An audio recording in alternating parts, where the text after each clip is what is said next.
Welcome to TJ24 TV. నేను సుమలత. హనుమకొండ జిల్లా ధర్మసాగర్ మండలం ఎల్కుర్తి గ్రామంలో సామాజిక మార్పు దిశగా జ్ఞానం, న్యాయం, మార్గదర్శి అంబేద్కర్ స్వాభిమానానికి ప్రతీకగా అంబేద్కర్ విగ్రహ ప్రతిష్ఠ మహోత్సవ కార్యక్రమాన్ని ఘనంగా నిర్వహించారు. ఈ కార్యక్రమాన్ని అంబేద్కర్ విగ్రహ కమిటీ అధ్యక్షుడు కొల్లిపాక జయరాజ్ ఆధ్వర్యంలో నిర్వహించారు. విగ్రహదాతగా గ్రామ సర్పంచ్ నరిశెట్టి సుధాకర్, స్థల ప్రదాత కొల్లిపాక ప్రకాశంతో కలిసి అంబేద్కర్ విగ్రహాన్ని ఆవిష్కరించారు. గ్రామ ప్రజలు పెద్ద సంఖ్యలో పాల్గొని మహానీయునికి నివాళులర్పించారు. ఈ కార్యక్రమానికి ముఖ్య అతిథిగా హాజరైన చిలుక ప్రవీణ్ మాట్లాడుతూ రాజ్యాంగ నిర్మాత డాక్టర్ బిఆర్ అంబేద్కర్ చరిత్రలో చిరస్థాయిగా నిలిచిన మహానీయుడని పేర్కొన్నారు. సమాజంలో అసమానతలు, వర్గవర్ణ భేదాలను తొలగించి బడుగు బలహీన వర్గాల హక్కుల సాధన కోసం నిరంతరం పోరాడిన మహోన్నత నాయకుడు అంబేద్కర్ అని తెలిపారు. అంబేద్కర్ ఆశయాలను పాటిస్తూ విద్య, న్యాయం, సమానత్వం సాధనలో ప్రతి ఒక్కరూ ముందుకు సాగాలని, సమాజ అభివృద్ధికి కృషి చేయాలని ఆయన పిలుపునిచ్చారు. ప్రపంచంలో నల్ల జాతీయుని తెల్ల జాతీయుడు చేసుకున్నాడు. తెల్ల జాతి ప్రజలను నల్ల జాతి ప్రజలు వివాహం చేసుకున్నారు. కానీ భారతదేశంలో ఒక మాదిగ వారినే చేసుకోవాలి, ఒక మాలవారినే చేసుకోవాలి, లేకపోతే ఒక డక్కలి వారినే చేసుకోవాలనే ఈ స్ట్రక్చర్ ని మనువాద సంస్కృతి అత్యంత బలంగా భారతదేశంలో పునాదులు వేసింది. ఆ పునాదులను బద్దలు కొట్టడానికి కుల వివక్ష ఇక్కడ ఉన్నది కాబట్టి కుల నిర్మూలన కావాలని మన సిఐ గారు రమేష్ అన్న సూచించింది. ఇక 2 నిమిషాలు మాట్లాడతా, మీరు ఆకలితో ఇంకా అద్భుతమైన మెసేజ్ కూడా ఇస్తారు. అన్న రాకపోతే నిజంగా మీ మెదళ్ళను అన్నింటినీ మిక్సీలో వేసి ఒక మొత్తం అగ్నిగోళం లేక నింపి పంపేటోండి, ఆ పని చేసి పంపేటోండి.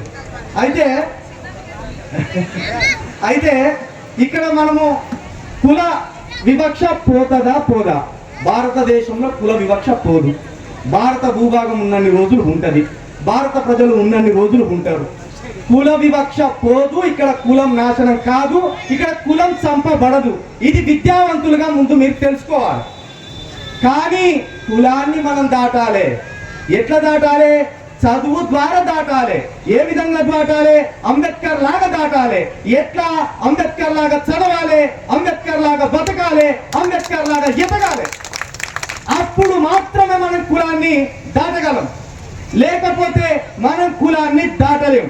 ఈ ప్రపంచంలో వివక్ష మీద కొట్లాడిన మహానుభావుల్లో మార్టిన్ లూథర్ కింగ్ నల్ల జాతి ప్రజల కోసం కొట్లాడితే, బాబాసాహెబ్ అంబేద్కర్ గారు ఇప్పుడున్న 29 కోట్ల దళితుల గురించి భారతదేశంలో కొట్లాడిండు. అప్పుడు 19 కోట్ల వరకు ఉండే ఆ దళితుల కోసం కొట్లాడిండు. అయితే ఇక్కడ మనకు చెప్పేది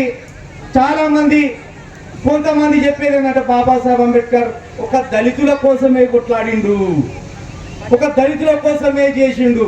మరి మా ఇంట్లో ఏమన్నా నిన్నాయా? ఇప్పుడున్న ఈజిప్టు ఒకనాటి ఐగుప్తు, ఆ ఐగుప్తులో ఇజ్రాయెల్ పడుతున్న వేదనను చూసి ఆ జాతి బిడ్డ అయిన మోసెస్, మనమందరం మోషే అని పిలుచుకుంటాం. మన దళిత క్రైస్తవులందరూ మోషే అంటారు. ఆ మోషే తన ప్రజలు ఇజ్రాయెల్లో బానిసత్వం చూసి తట్టుకోలేక ఒక్కొక్కరిగా ఊచకోత వచ్చి తీసుకొచ్చి ఇజ్రాయెల్ దేశంలో 90 లక్షలు లేని ఇజ్రాయెల్ ఇప్పుడు ప్రపంచాన్ని ఇట్లా చిటికడ వేలు మీద ఆడిస్తుంది. ప్రపంచాన్ని మొత్తమే 12 కోట్ల మంది ఉన్న ఇరాన్ని సుచ్చు ఓపిస్తుంది. ఎట్లా? జ్ఞానంతో మోసే వేసిన పునాదులతోటి. కాబట్టి నేనేమంటున్నానంటే, ఇంకా సత్యదానికి బుద్ధుడి మధ్య మార్గం ఇది, బుద్ధుడిది. ఇప్పుడు ఆకలి అవుతుంది కదా, నిజంగా తినకపోతే ఆకలి అవుతుందా అని టెస్ట్ చేసుకుంటాడు బుద్ధుడు. అట్లా నేను నీకు చిన్నతనం చేస్తలేను, కానీ 100కు 100% మీరు ఒక గరుత్మంతుడు లెక్క ఉండాలి, ఒక మోసే లెక్క ఉండాలి, ఒక కాంశీరాం లెక్క ఉండాలి, ఒక అంబేద్కర్ లెక్కన ఆలోచించాలి. కానీ బుద్ధుడిని వంక పట్టుకుంటే మీ తలలు పీకలు తెగిపోతాయి. ఈ భారతదేశంలో ఇప్పుడు రాబోతున్నది అసలు సిసలైన ప్రమాదం ఈ భారతదేశానికి.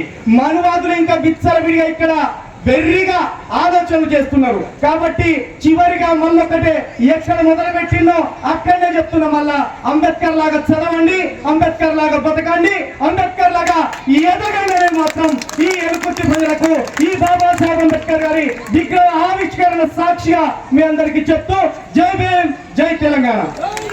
హాయ్ అండి, నేను మీ Satyashri. Please do subscribe TJ24 TV.